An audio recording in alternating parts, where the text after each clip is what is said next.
So I want to quickly talk about a complicated subject of housing and housing affordability and kind of get in and get out on one topic I want to address. There's a lot of people that will look at um, arguments about institutional investors with the um, counter that it's not making up enough of the home sales to be relevant or to move the needle.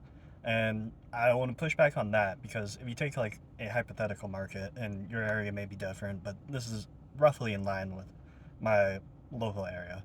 And let's say there's, 90% of homes that are essentially just home trading. You sell your home, you may upsize, you may downsize, but you are exiting the market and then immediately entering the market by essentially trading your home. So let's say that's 90%. And then let's say of the remaining 10%, 8% is multi-home and about 4%, so half of that would be institutional in a given area. And then 2% is first-time home buyers.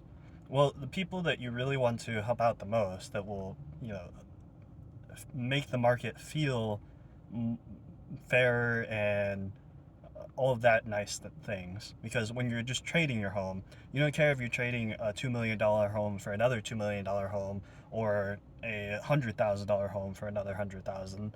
It matters a little bit in upsizing and downsizing amounts, but and like property tax.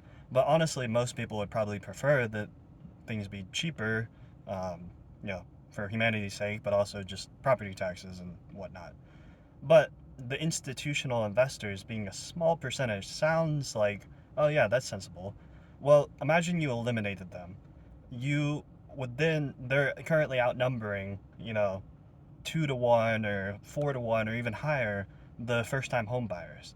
And that leads to competition and they eat up supply. So if you're supply constrained, and in theory you're freeing up supply, I kind of disagree with the premise, but I just want to address the like small percentage argument.